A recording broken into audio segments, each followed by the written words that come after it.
तो हम तो आज से एक नारा देंगे कि हम दो और हमारे दो दर्जन। देश का मुसलमान जो है वो जागरूक हो गया है, अब वो आपकी तरह जाहिल नहीं है। हमारे तो अल्हम्दुलिल्लाह 8 बच्चे हैं। कितने? 8 बच्चे हैं अल्हम्दुलिल्लाह। हमारे बड़े भैया के अल्हम्दुलिल्लाह 16 बच्चे। शौकत अली साहब, आपसे निवेदन है, जनसंख्या बढ़ाने का ज्ञान मत दीजिए, पेड़ लगाने का ज्ञान दीजिए। जो लोग शादी नहीं करते वही लोग ज्ञान दे रहे हैं, कह रहे हिंदू भाइयों 4-4 बच्चे पैदा करो। अब मुसलमान कुरान के साथ लैपटॉप लेना चाहता है, अब पंचर नहीं घिसना चाहता है। उत्तर प्रदेश में एआईएमआईएम के प्रदेश अध्यक्ष शौकत अली के एक बयान ने सियासी गलियारों में हलचल मचा दिया है। क्या कुछ कहा है उन्होंने, आइए पहले सुन लेते हैं। तो हम तो आज से एक नारा देंगे कि हम दो और हमारे दो दर्जन। तो सुन लिया आपने शौकत अली ने क्या कहा। शौकत अली कह रहे हैं कि हम दो हमारे 2 दर्जन। मतलब सरकार एक तरफ लाखों रुपए, करोड़ों रुपए खर्च कर रही है यह बताने के लिए, जागरूकता लाने के लिए कि जनसंख्या पर कैसे नियंत्रण किया जाए। दूसरी तरफ शौकत अली हैं, हम दो हमारे 2 दर्जन के नारे दे रहे हैं। मतलब ये बता रहे हैं कि हमारे 8 बच्चे हैं, हमारे बड़े भाई के 16 बच्चे हैं, हमारी वालिदा के 97 साल की उम्र है और उनके 72 नाती पोते जवान हैं। वाह, मतलब शौकत अली ऐसे बता रहे हैं जनसंख्या के इस आंकड़े को, अपने घर की जनसंख्या की इस आंकड़े को, जैसे कोई बड़े गर्व की बात हो गई हो। क्या कुछ इन्होंने आगे कहा है, सुन लेते हैं पहले। हमारे तो अल्हम्दुलिल्लाह 8 बच्चे हैं। कितने? 8 बच्चे हैं अल्हम्दुलिल्लाह।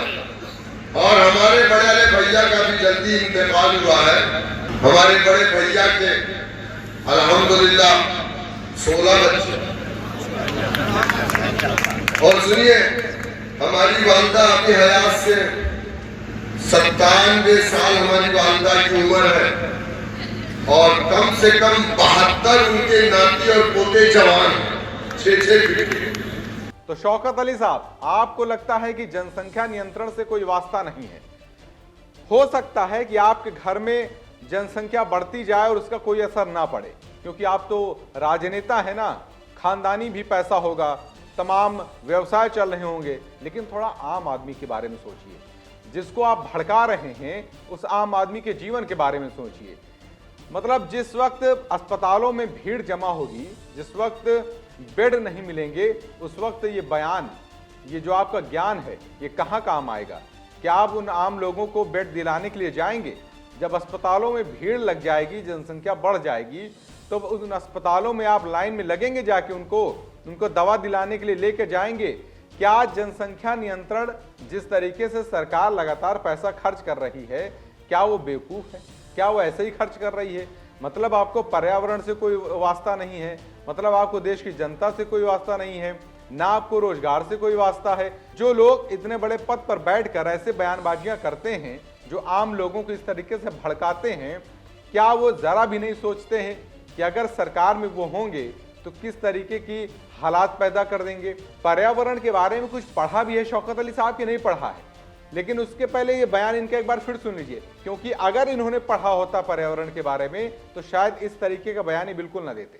तो हम तो आज से एक नारा देंगे कि हम दो और हमारे 2 दर्जन। चलिए, शौकत अली के बयान को आप इतनी गंभीरता से ले ना लें, लेकिन इनके बयानों के परिणाम क्या है वो जरा जान लीजिए। और शौकत अली साहब, आप भी जरा सुन लीजिए कि अगर जनसंख्या बढ़ती है तो क्या होता है। हमारे पास पानी अनलिमिटेड नहीं है, हमारे पास जमीन अनलिमिटेड नहीं है, हमारे पास ऊर्जा के सीमित साधन है और इस सीमित साधन में आम नागरिक अपने जीवन का यापन कर रहा है। आज देश के कई राज्यों में पानी की कमी हो गई है, लेकिन शौकत अली साहब क्या कह रहे हैं? जनसंख्या बढ़ाते रहिए, अब्बा इनके लेके आएंगे पानी, ऊर्जा के जो स्रोत कम होते जा रहे हैं इनके अब्बा आके बनाएंगे, जंगल जो कटते जा रहे हैं, ऑक्सीजन की कमी होती जा रही है, दिल्ली में कितना प्रदूषण हो गया है, आपके अब्बा वहां के जाके प्रदूषण को खत्म करेंगे। शौकत अली साहब, आपसे निवेदन है, जनसंख्या बढ़ाने का ज्ञान मत दीजिए, पेड़ लगाने का ज्ञान दीजिए। जहां पर आप ये कह रहे हैं कि 8 बच्चे, 16 बच्चे, 32 बच्चे कर लेंगे, आप उसकी जगह थोड़ा ये कह दीजिए कि 8 पेड़, 16 पेड़, 32 पेड़ लगा लेंगे। इस तरीके से जो मध्यम वर्गीय परिवार है उसको भड़काने का काम आप मत कीजिए। आपके घर में व्यवसाय चल रहा होगा, आपका खानदानी पैसा होगा, आपके यहाँ जनसंख्या बढ़ रही है, उसका कोई असर नहीं पड़ रहा होगा, लेकिन आम पब्लिक पर इसका असर पड़ता है। और खासकर जिस कम्युनिटी से आप आते हैं उस कम्युनिटी के लोगों पर बहुत असर पड़ता है। और अब देश का मुसलमान जो है वो जागरूक हो गया है। अब वो आपकी तरह जाहिल नहीं है कि आप जो कुछ कह देंगे वो ऐसा ही मान लेगा। अब वो मुसलमान पढ़ना चाहता है, अब मुसलमान कुरान के साथ लैपटॉप लेना चाहता है, अब पंचर नहीं घिसना चाहता है। क्योंकि आप जिस तरीके की बातें कर रहे हैं ये आप जैसे लोगों की वजह से ही है जो देश के मुसलमानों की संख्या जो है पंचर की दुकानों में बढ़ती जा रही है। ऐसे ही आप बरगलाते हैं लोगों को, और इसी वजह से देश का मुसलमान तरक्की नहीं कर पा रहा है। क्योंकि जब जब सरकार ये कहती है कि एक हाथ में कुरान हो, एक हाथ में लैपटॉप हो, तब आपके जैसे जाहिल आते हैं और ये कह देते हैं कि नहीं, अगर आपने लैपटॉप पकड़ लिया कुरान के साथ में तो आप तो जागरूक हो जाएंगे। अगर आप जागरूक हो गए, आप समझदार हो गए, आप पढ़ लिख गए, तो फिर ऐसे जाहिलों की बात कौन सुनेगा जो ये कहता हो कि 8 बच्चे, 16 बच्चे, 32 बच्चे पैदा कर लो। इसीलिए आपको खुजली मचलने लगती है कि अगर ये लोग जागरूक हो गए तो हमारी राजनीति कैसे होगी, कि हमारा वोट बैंक कैसे सधेगा।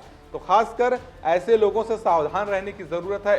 क्योंकि जिस तरीके से शौकत अली जाहिलों वाला बयान दे रहे हैं, अब देश के नागरिक अनपढ़ नहीं है कि उनके इन बयानों को सुन के उन पे उनका असर पड़ेगा और वैसे ही वो करने लगेंगे।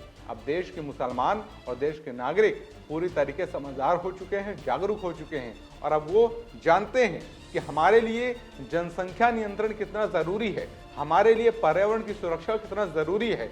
जनसंख्या बढ़ा देने से किसी चीज़ का हल नहीं निकलने वाला है, किसी मसले का हल नहीं निकलने वाला है। क्योंकि उनको पता है, देश के मुसलमानों को पता है कि अस्पतालों में लाइन बढ़ती जा रही है। आज जब लोग बीमार होते हैं तो अस्पतालों में बेड नहीं मिलते हैं। क्यों? क्योंकि भीड़ बहुत ज़्यादा बढ़ चुकी है।